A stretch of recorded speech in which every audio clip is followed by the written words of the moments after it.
ఓం మహాగణాధిపతయే నమః. ఓం గురుభ్యో నమః. ఓం శ్రీమాత్రే నమః. అరుణాం కరుణాతరంగితాక్షీం ధృతపాశాంకుశపుష్పబాణచాపాం అనిమాదిభిరావృతాం మయూకైః అహమిత్యేవ విభావయే భవానీం. శ్రీమాత్రే నమః. ప్రేక్షకులకి ఆ లలితాంబిక అమ్మవారి యొక్క అనుగ్రహం పరిపూర్ణంగా కలగాలని స్ఫూర్తిగా కోరుకుంటూ మనం ఈరోజు చాలామంది అడుగుతున్న ప్రశ్న ఏంటంటే, మాకు ముఖ్యంగా జాగ్రత్త చెప్పండి, 2026 సంవత్సరంలో ఎటువంటి విషయాలలో జాగ్రత్తగా ఉండాలి, ఈ ముఖ్యంగా ఇవి చెప్పండి. అదృష్టం ఎలాగో కలిసి వస్తుంది, బాగా కలిసి వచ్చి ఎలాగో వస్తాయి, మీరు చెప్పేశారు ఆల్రెడీ వేటి వల్ల కలిసి వస్తున్నాయి, కాకపోతే మెయిన్గా జాగ్రత్త చెప్పండి అని అడుగుతున్నారు.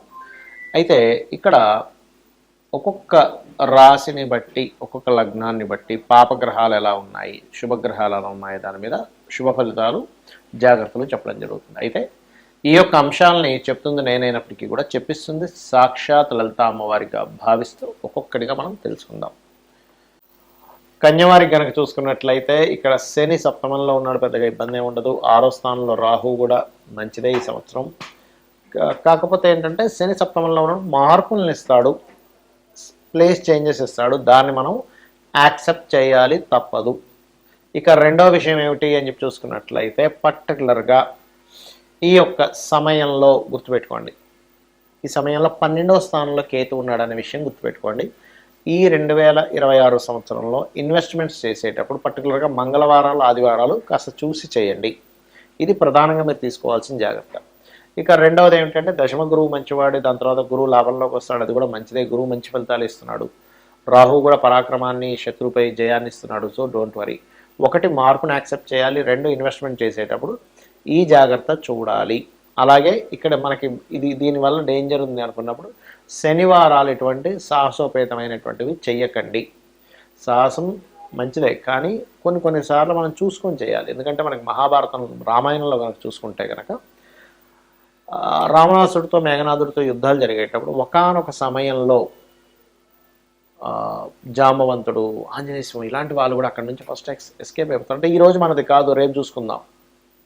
కాబట్టి నేను అనేది ఏంటంటే, మనము ఆ రోజు మనకు కాదు అనుకుంటే ఆ రోజు మనం జాగ్రత్తగానే ఉండాలి. అది మనకు ఆంజనేయ స్వామి నేర్పినటువంటి ఒక పాఠం అనుకోండి.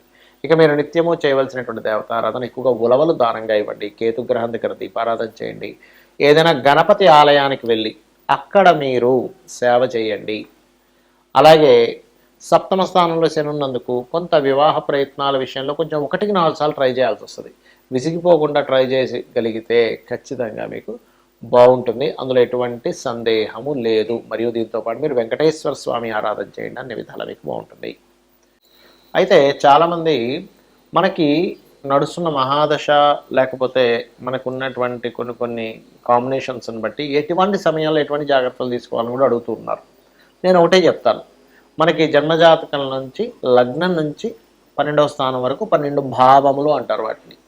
అంటే ఒక్కొక్క భావమునకు ఒక్కొక్క విషయం ట్రిగర్ అవుతూ ఉంటుంది. అది నెగిటివ్ ట్రిగర్ అవుతుందా, పాజిటివ్ ట్రిగర్ అవుతుందా అని ఎలా తెలుసుకోవాలి అంటే, ఫస్ట్ ఆఫ్ ఆల్ మనకి మహాదశ, అంతర్దశ గుర్తుపెట్టుకోండి.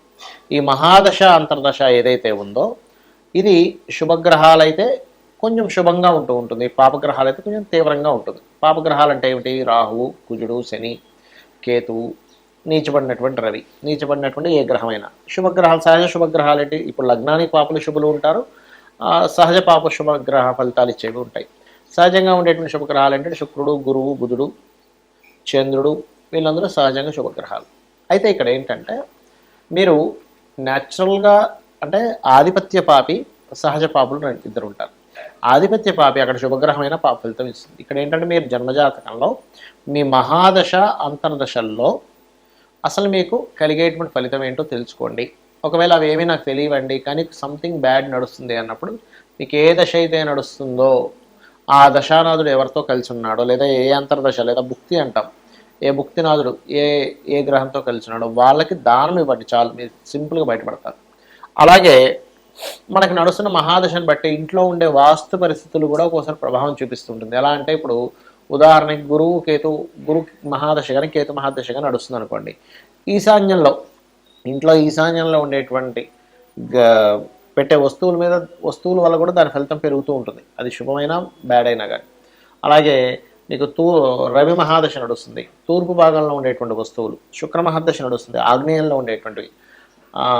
కుజ మహాదశ నడుస్తుంది, దక్షిణంలో ఏమైనా దోషం చేశామా. రాహు మహాదశ నడుస్తుంది, నైరుతిలో ఏదైనా దోషం ఉందా ఇంట్లో. లేదా శని మహాదశ నడుస్తుంది, పడమర. చంద్ర మహాదశ నడుస్తుంది, వాయువ్యం అంటే నార్త్ వెస్ట్లో ఏదైనా మనం పెట్టకూడని ఏమైనా వస్తువులు పెట్టి అక్కడ ఆపరేట్ చేస్తున్నామా. అదేవిధంగా బుధ మహాదశ నడుస్తుంది అక్కడ ఉత్తరం. ఇవి ఒక ఎత్తు అయితే, మీకు మీ జన్మజాతకంలో పాపగ్రహాలు లగ్నం నుంచి ఏ భావం మీదకి గోచారంలో వచ్చాయో ఆ సమయంలో కూడా జాగ్రత్తగా ఉండాలి. అంటే లగ్నంలోకి ఎక్కువగా వచ్చాయి, అప్పుడు జీవుడు స్ట్రెస్కి ఎక్కువ గురవుతుంటాడు. అప్పుడు ఏ గ్రహాలు అయితే ఏ భావంలోకి వచ్చాయి దానికి దానం ఇవ్వాలి. ధనస్థానంలోకి వచ్చాయి, ధన విషయంలో జాగ్రత్తగా ఉండండి. 3వ స్థానంలోకి వచ్చాయి, కమ్యూనికేషన్స్ విషయంలో జాగ్రత్తగా ఉండండి. 4లోకి వచ్చాయి, ఏదైనా ప్రాపర్టీ తీసుకునేటప్పుడు విద్యా విషయాల్లో లేదా తల్లిగారి ఆరోగ్య విషయంలో. 5మంలోకి వచ్చాయి, సంతానం విషయంలో. 6వ స్థానంలోకి వచ్చాయి, రుణరోగ శత్రువులు, అనవసరమైన శత్రుత్వాలు పెరుగుతూ ఉంటాయి.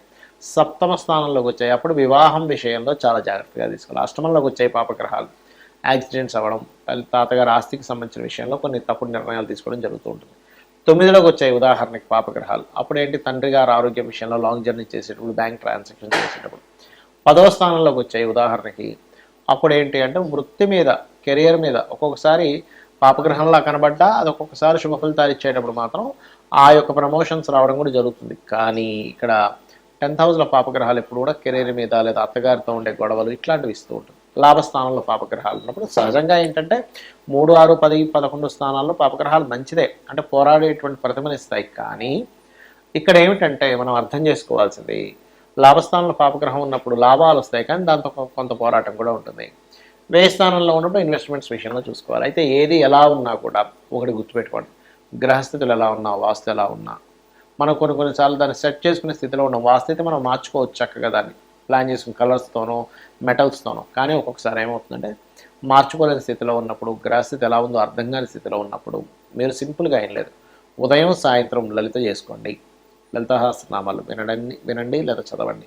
లేదా మీ ఇష్టదైవం ఎవరిదైనా సరే స్తోత్రం చేసుకోండి, అంటే అష్టోత్తరాలు చేసుకోండి ఉదయం సాయంత్రం.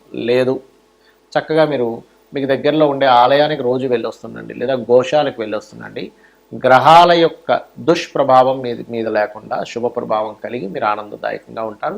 ఆనందంగా ఉండాలని ఆ లలితాంబిక అమ్మవారి యొక్క అనుగ్రహం మీకు పరిపూర్ణంగా కలగాలని మనస్ఫూర్తి కోరుకుంటూ శ్రీమాత్రే నమః.